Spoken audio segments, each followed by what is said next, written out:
శ్రీమద్ వాల్మీకి రామాయణం ఉత్తరకాండం 65వ సర్గమునందు శత్రుఘ్నుడు మధుపురమునకు వెళ్ళుచు ఆ త్రోవలోనున్న వాల్మీకి ఆశ్రమముకు చేరుట, ఆ మహాముని శత్రుఘ్నునకు కల్మాషపాదుడుగా వాసిగాంచిన సౌదాసుని వృత్తాంతమును తెలుపుట గురించి వివరింపబడినది. శత్రుఘ్నుడు బలములను అన్నిటినీ ముందుగా పంపించి వేసిన పిదప అయోధ్యలో 1 మాసము ఉండెను. తదుపరి మధువన మార్గమున తానొక్కడే త్వరగా సాగిపోయెను. 2 దినములు ప్రయాణించిన పిమ్మట పవిత్రమై ఉత్తమోత్తమైన వాల్మీకి మహర్షి ఆశ్రమమును చేరెను. అనంతరము ఆ రఘువంశజుడు అంజలి ఘటించి మహాత్ముడైన వాల్మీకి మునీశ్వరునకు పాదాభివందనమనొచ్చి అధోముఖుడై ఆయనతో ఇట్లనెను: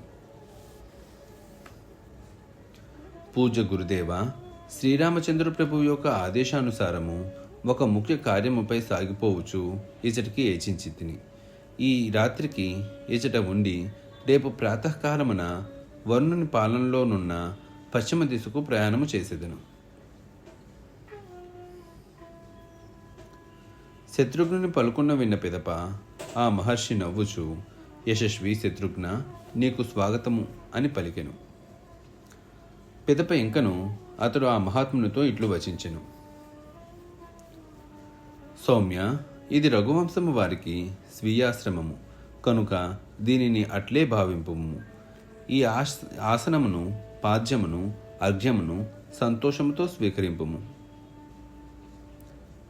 అంతటి శత్రుఘ్నుడు ఆ మహర్షి వనగూర్చిన అతిథి సత్కారములను స్వీకరించి ఫలమూలములనే ఆహారముగా సంతృప్తితో ఆరగించెను. ఫలమూలములను భుజించిన పిదప అతడు, స్వామి, మీ ఆశ్రమ సమీపమును గల ఈ యజ్ఞ సమృద్ధి ఎవరిది అని ఆ మునిని అడిగాను. అతని మాటలను విన్నయంతనే వాల్మీకి మహాముని ఇట్లు వచించెను: శత్రుఘ్న, పూర్వకాలమున ఈ యజ్ఞములను ఆచరించిన వారిని గూర్చి తెలిపెదను, శ్రద్ధగా ఆలకింపుము.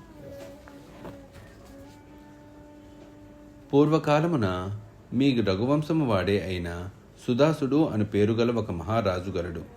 ఆయన కుమారుడు వీరసహుడు. అతడు మిగుల పరాక్రమశాలి, పరమధార్మికుడు. ఆ సౌదాసుడు బాలుడుగా ఉన్నప్పుడే వేటాడుట మొదలెడెను. అతడు ఒకనాడు వేటకు వెళ్ళినప్పుడు ఆ శూరునకు అటూనిటూ సంచరించుచున్న 2 రాక్షసులు కనబడిరి. వారు ఘోరమైన పెద్ద పుల్ల రూపంలో ఉండి లెక్కలేనన్ని జంతువులను భక్షించుచున్నను వారికి పూర్తిగా తృప్తి లేకుండెను. వారు అతి క్రూరముగా మృగములను అన్నిటినీ భక్షించుచుండటచే మృగశూన్యమైన ఆ వనమును చూచి ఆ సౌదాసుడు మిగుల క్రుద్ధుడయ్యెను. వెంటనే అతడు తన మహాస్త్రముతో ఆ 2 రాక్షసుల్లో ఒకరిని హతమార్చెను. పురుషశ్రేష్ఠుడైన సౌదాసుడు వారిలో ఒకరిని పడగొట్టుటతో అతని వేదన తొలగెను, కోపము చల్లారెను. పిదప మృతుడైన ఆ రాక్షసుని తేరిపారా చూచెను.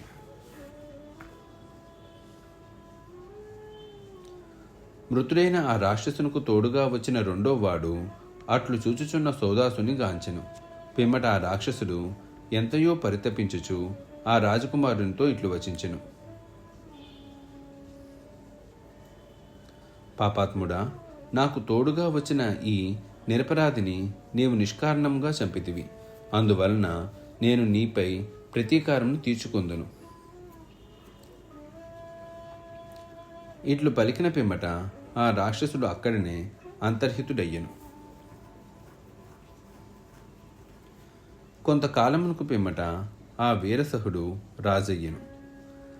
ఆ మహారాజు ఈ ఆశ్రమం నందు అశ్వమేధ మహాయజ్ఞమును ఆచరింపెను. అది వశిష్ఠ మహర్షి పర్యవేక్షణలో జరిగెను. ఆ యజ్ఞము పెక్కు సంవత్సరముల పాటు జరిగెను. మహావైభవంతో జరిగిన ఆ యాగము దేవతల యజ్ఞముతో తుల్యముగా నుండెను. యజ్ఞము పూర్తి కాబోవు సమయమున వశిష్ఠుని రూపంలోనున్న ఆ రాక్షసుడు తన పూర్వ వైరమును స్మరించుచు ఆ రాజుతో ఇట్లనెను: రాజా, ఈ యజ్ఞము పూర్తి కాబోవుచున్నది. శీఘ్రముగా నాకు మాంసాహారమును సమకూర్చుము. ఈ విషయమున ఏమాత్రమూ విచారపడవలదు. వశిష్ఠుని రూపములో హృత్ప్రేమకుడుగానున్న ఆ రాక్షసుని మాటలను విన్న పిమ్మట ఆ రాజు నేర్పుగా వంట చేయగల వానితో ఇట్లనెను: ఓయి, హవిస్సునకు ఉపయోగపడినట్లు రుచికరమైన మాంసభోజమును సిద్ధపరచుము. అది గురువునకు తృప్తి కలిగించినదిగా ఉండవలెను. రాజు యొక్క ఆజ్ఞకు వంటవాడు తన మనస్సులో మిగులు తత్తరపడెను. పిదప ఆ రాక్షసుడు వంటవాని వేషమును దాల్చెను. అనంతరము వంటవాని రూపంలోనున్న ఆ రాక్షసుడు నరమాంసమును సిద్ధపరిచి ఆయనకు సమర్పించి, రాజా, ఇది హవిస్సునకు ఉపయోగపడినట్లు సిద్ధపరచబడిన వచ్చిన మాంసాహారము. ఇది చాలా రుచికరమైనది అని పలికెను. అంతటా ఆ రాజు తన ధర్మపత్నియగు మదయంతితో కూడి ఆ రాక్షసుడు తీసుకొని వచ్చిన మాంసాహారమును వశిష్ఠునకు సమర్పించెను. హవిస్సునకే తీసుకొని వచ్చినది మాంసాహారము అని గ్రహించి వశిష్ఠుడు మిగుల క్రుద్ధుడై ఇట్లు పలకసాగెను: రాజా, నాకు మాంసాహారమును సమర్పించితివి కావున ఇక మీదట నీకు మాంసాహారమే భోజనం కాగలదు. ఇది నిశ్చయము అని శపించెను. అంతటా సౌదాసుడు మిగుల క్రుద్ధుడై జలములను చేబూని వశిష్ఠుని శపించుటకే సిద్ధపడెను. అప్పుడు ఆ రాజపత్ని ఆయన్ను వారించుచు ఇట్లనెను: మహారాజా, సర్వసమర్థుడైన వశిష్ఠ మహర్షి మనకు పూజ్యుడు కనుక దైవ సమానుడైన పురోహితునకు నీవు ప్రతిశాపము ఇయ్యరాదు. పిమ్మట ధర్మాత్ముడైన ఆ మహారాజు క్రోధావేశంలో చేబూనిన మిగుల ప్రభావాన్వితమగు ఆ జలములను విసర్జించుచు వాటిని తన పాదములపై చల్లుకొనెను. ఆ కారణమున ఆ రాజు యొక్క పాదములు నల్లగా మారెను. అప్పటి నుండి మహాయశస్వి అయిన ఆ సౌదాస మహారాజు కల్మాషపాదుడుగా ప్రసిద్ధి వహించెను. పిదప ఆ రాజు తన ధర్మపత్నితో కూడి ఆ మహర్షికి పదే పదే ప్రణమిల్లెను. పిమ్మట సౌదాసుడు వశిష్ఠుని రూపంలోనున్న ఆ రాక్షసుడు పలికిన వచనములను తన పురోహితుడైన వశిష్ఠునికి తెలిపెను. రాక్షసుని మాయలను గూర్చి రాజు పలికిన మాటలను విని వశిష్ఠుడు పురుషశ్రేష్ఠుడైన సౌదాసునితో ఇట్లు పలికెను: నేను రోషావేశములో నీకు శాపమును ఇచ్చితిని. అది తిరుగులేనిది, ఏ విధముగానూ వ్యర్థము కాదు. కనుక నేను నీకు వరమును ఇచ్చెదను. ఈ శాపము 12 సంవత్సరములకు పిమ్మట నా అనుగ్రహము వలన తొలగిపోవును. మహారాజా, జరిగినదంతయు నీకు జ్ఞాపకము ఉండదు.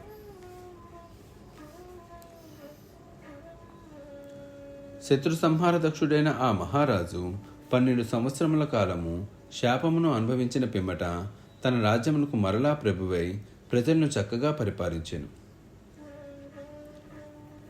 శత్రుఘ్న, ఈ ఆశ్రమ సమీపమును గల యజ్ఞ విషయమును గూర్చి నీవు అడిగితివి. అందులకు ప్రత్యుత్తరముగా కల్మాషపాదుడు ఇచ్చట యజ్ఞమునొచ్చిన సంగతిని నీకు తెలిపితిని.